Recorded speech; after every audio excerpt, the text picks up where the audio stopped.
Welcome back. You're still watching the Daily Debate, and I'm honored to be having with me over the program for tonight is Dr. Mona Arishi, the Innovation Consultant. Thank you very much for being with us tonight. Thank you so much for having me. Anytime. Of course, as the main topic for tonight is women and the empowerment of women, and your field of specialty is innovation, to be specific. How can we be merging both sides of the equation, innovation in terms of empowering women here in Egypt? Absolutely, because women is innovation, because we women always try to find solutions that are out of the box. We have more hardship as women, so we have to be really creative, and we have a lot of outcome that will help our community, our society, and our families as well. There are many examples about innovative women in the history.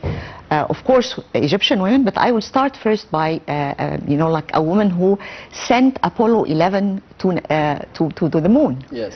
Yeah, Katherine Johnson. She was the one who got the algorithm, and she had even a film after her to really, keep her name always in history. And the film's name is.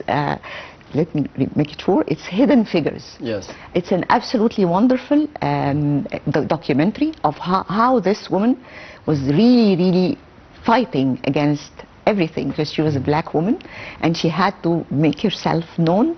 She was only serving as a secretary, but she made this algorithm that really sent Apollo to the moon. So there is no way we can ignore the power of women in innovation and the power of having women empowered in that area. We know that women always love research and mathematics. If we look at the first places in the outcome of schools, you'll find always that mathematics are full marks for ladies, young ladies. Yes. And when we empower them specifically, they will even bring more results and glory to our society and our country. We have many programs for empowering women under the name of STEM: science, technology, engineering, and math. Yes. Those are always there in big companies that are looking for... Here in Egypt. STEM in Egypt, yes. I know that we have that in many large companies, multinationals. I myself was responsible for one of those programs, and I worked closely with women in preparatory schools, young ladies basically, and in Sanawiyya Amma all the way, and in the Japanese school, those very highly technical schools. We had specially programs for them, and we gave them a lot of empowerment, not only just like how you behave as a woman and so on, plus having a voice, but also making sure that they get very high marks in the STEM. Because they tend more in society to go more into the less scientific fields, while we need them there, because even if they don't want to work in the field itself, but having research in that area is very suitable for young ladies, and they can work from home, they can bring their own input. So I believe that empowering women in that direction will be lovely. Yes, in terms of having creative women in general throughout the world, and more specifically here in Egypt, do you think that women learn from each other? To be seeing someone who is successful in a certain field here in the country would be driving other women, other sectors of the society to be learning and going the one step ahead as well? Yeah, always role models bring, focus. And once we in the media, tend to bring more into focus of which woman, how did she reach this level of, because it's always celebrated worldwide when a woman reaches this, and there are many groups called Women in Innovation, Women in Engineering, and we have a fantastic group here in Egypt under the ministry, MCIT, the Ministry of Communication, Information Technology. They host a lot of events, and we have a very specific group about women in security. Yes. Specifically in security. This is one of the areas that women have excelled here in Egypt.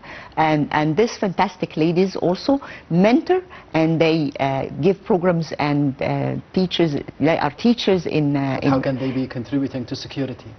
Security is the cyber security. Cyber security. Oh yes, of course. This is one, that cyber security. We have all seen how this has impacted the whole world. I mean, There was all a the problem on airports. Friday. Exactly. That's exactly what I'm saying. I mean, this is an area where women excel all over the world. They are leaders. Yeah, I mean, in the women in security are really one of the leadership dimension that I want to focus on, especially Yes. with the latest event we have seen, where all of the airports, or a lot of areas were impacted due to the cyber security attack that happened, or whatever, leakage or whatever. I don't want to give an opinion here. I'll let it for the experts. However, so this is an area, for example, Yes. gurus, and we have a big women group. Always there is every year we have the exhibition that MCIT hosts, Yes. where we bring the latest in technology here in Egypt. There is a special day always for women, and they bring their contribution, and it is always celebrated by the minister himself, and all the people there. So this is one dimension. And Yes. also, I don't want only to focus on IT, but also let me also talk about, for example, architecture. Yes. We have Zaha Hadid. Zaha Hadid is an architect, and her, signature. Iraq. For Iraq, exactly. Yes. And her signature in architecture is all over the world. You can see it everywhere in the world.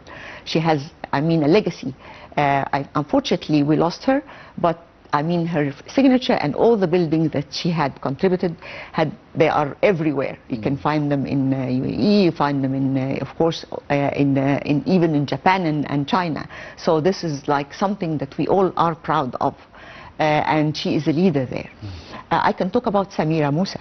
She was the nuclear power. She was one of the pioneers there. She studied, and she had that master's in England. Unfortunately, also we lost her. Yes. However, all those ladies are like role models and pioneers that we should follow as young ladies and women. And having the mother in the house also encourage her daughters to study in that direction should have also more focus from the media, because always the family would rather have the young lady more focused on studies that are easier, literature and the direction that is quiet. However, I'm saying that it's the contrary. Having women study math and science is even more, it will be bringing lucrative outcome, and it still will maintain our culture in having women work in specific areas that they are not exposed, and they can work from home and even become a mother and so on. So I have a family. That's a very important point, to be keeping and maintaining houses and homes and families, at the same time to be sharing with the society economically and socially. Absolutely, absolutely, and that's how we can empower women. It's not this against that. Exactly, on the opposite.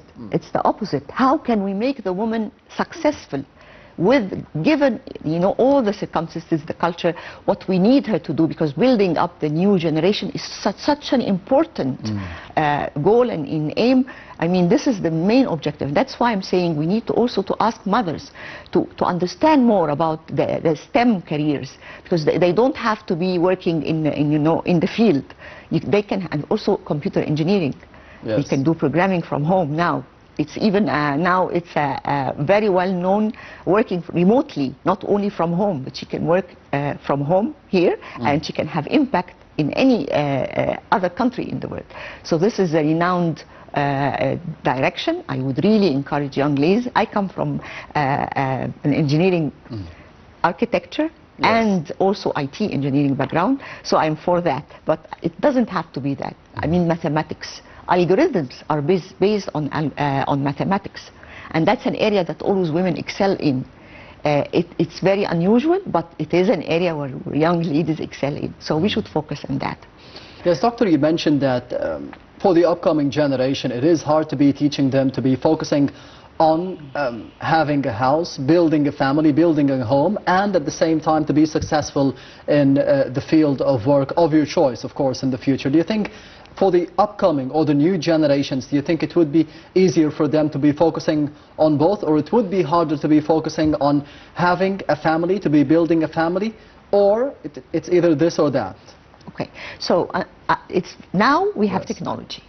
Now we have new ideas that people would have never thought possible before COVID, for example. Yes. Which is like working from home, working remotely, and making, you know, ends meet. So people had to be very creative during the pandemic, and we had to come up with a lot of solutions that helped maintain whatever we were doing, you know, even having, you know, cooking was also creative at that point of time. So there had been a shift in the mentality and the mindset that we can even now have more empowerment for women, and they should trust themselves and have confidence in themselves that they can have what they want to do in their lives, whatever it is. Having a family and having you know, a successful marriage, because this is it's a very big challenge. Globally, not just in Egypt. And also in Egypt. And you know, because our culture is so special, and that's something, this challenge is new to our society, fairly new, I would say. So focusing on empowering the young ladies to maintain their own identity, and as a woman, and as a person who is seeking to improve herself, either by having a career or even by learning, you know, post-grad studies and so on. This is something that we should also focus on in the media, because the empowerment is not just economical. I would say it's more of psychological, and making them understand how to choose well, for example. How can we take this step? Because it seems to be, with the women, with the young generation of females, it is a bit more aggressive towards the opposite sex. I don't want to judge, first of all. Let's assume that they are both aggressive to each other, and there are a lot of misunderstanding between the two genders. So what we're trying to reach here is understanding and mawadda wa rahma more, you know, like this is where really marriage would succeed. And if we teach, because this is, again, this needs an innovative solution, because we need to make it very clear to everybody. It's not about fighting. We have to be more synchronized. We have to be understanding for each other with all the challenges that's happening in the world today. So I would say that having programs, and by the way, there are many NGOs. I have an NGO myself, and we are focusing on that. Do they start with schools? With college? Yes. What age? Exactly. They know this should start at schools. Schools? Yes, even kindergarten. Because the gender is always pronounced starting very early in time. And we should start by the mothers, and then the mothers should be very careful at home how she treats both her, you know, son and daughter, because that is where we start the discrimination. Without knowing it, unconsciously. So when we are very fair and understand, because that's why I always say teach psychology, because psychology will enable everybody to be able to understand themselves and understand the other. And it's necessary in child, you know, when you are getting married, you need to understand very well your partner. When you have children, you need to understand very well what does a child mean, how the child's psychology affects them all their lives. And then the young people themselves need to be understanding of how to build their own self-confidence. And if they are bullied, because young ladies and young men are bullied in school, how to maintain a strong shield and not get affected, because that's very important to understand how to protect yourself. Even sometimes the bullying happens at home, and they cannot help it, so what can they do? So the programs for enablement starts from very early, starting from the mother, and then the newborn, and then all the way to becoming a grandmom, because now grandmothers have a strong role in society, because they take care of the generation, their, you know, grandchildren's generation. And if you are able to enable the mothers technologically, because they don't need to be, you know, like a vegetable. And by the way, they are not anymore. And we find that the lifespan and quality of life has improved for the senior people. So we can get a lot of outcome from grandmothers and grandfathers as well, because they are able to take care of this, and that's very fine. They have more time, free time. They have more time, and they have more capacity to do so. So if we teach them more about psychology, and this is one of the programs also that can be offered in the enablement for women, for young women, and we can call it bundles, because there is a bundle for the very young, the bundle for the teenager, a bundle for someone who's, you know, deciding on the career, deciding on the marriage, a newlywed, someone who's having children, someone who's working, and so on and so forth. Yes. You've mentioned an important point that we need to be making ends meet at the end of the month, at the end of the day, for both sexes. But for women, to be specific, how important do you think that economic empowerment is for the females, for the women all over Egypt nowadays? And what are the steps that the government or the cabinet has taken in the past to be achieving this goal? I see a lot of programs going into the direction of empowering women economically. Yes. And I think that's very important, because once the financial freedom, sort of, we will never have financial freedom really, but enabling the woman to understand what finances mean will be reflected in the home and also in any business that she will be in. Mm. And she will get to raise her children better and teach them the value of money, how to invest, how to make sure that they don't, because we see some... Do we have such a culture?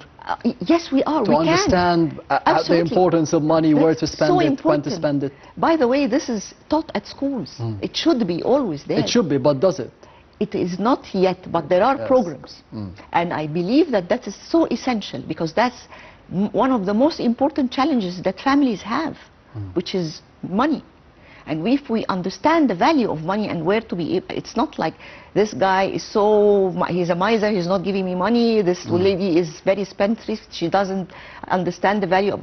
We have that understanding, and even the children. Because everybody now is driven by my brand, what I'm having, and we need to go to the cafe to do, and so and so. This is waste of money, and waste of time, and waste of energy. Yes, exactly. Doctor, of course, I've mentioned that there is a new cabinet as well under Prime Minister Dr. Mustafa Madbouli, with a lot of faces of female representation as well. How important politically to be having different faces politically being represented in the new cabinet? I believe that gender is not the measurement here. Yes. I think that the best way we can appreciate the gender is to respect their own background and CV and achievements. And they are very successful in their careers.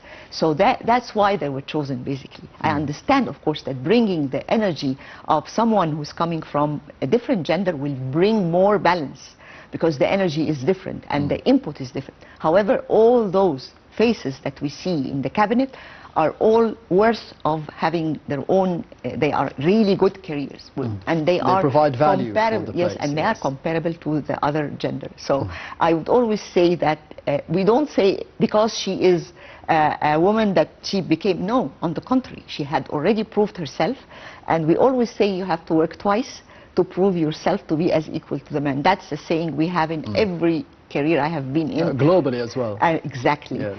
So, I mean, that they have proved themselves, and that's why they are there. We are very proud of them. We are very proud that they are recognized by our government, and they have achieved. We have seen a lot of achievements of the previous lady ministers along the years, and we are continuing to do so, and that is a success story in its own. Yes, and finally, how do you think in terms of innovation, we could be coming up with solutions for women to be having more empowerment in the future in terms of the political field, the economic field, more importantly for all the women of Egypt, and socially as well? Okay, so first of all, innovation is finding a new solution for an old problem. Let's define it. There are many definitions for innovation, but let's take this simple one. Finding a new solution for an old problem. Yes. And the Women Council, for example, have already done so many times. So if we can have like a big contest for women to innovate in and provide solutions for women. So that's one dimension that we can use innovation in, improving lifestyle and quality of life of women in Egypt. Yes, Dr. Mona Arishi, the innovation consultant, thank you very much for being with us tonight on the Daily Debate. Thank you so much. Anytime. And we will be heading to the other report of the Daily Debate for tonight, which is the Egyptian Central Bank will be signing new agreements to be providing economic entrepreneurship and the economic empowerment for women in the future for the Egyptian females. We'll be having more details in the upcoming report, but this will be bringing us to the end of the Daily Debate for tonight. Thank you for watching, and goodbye.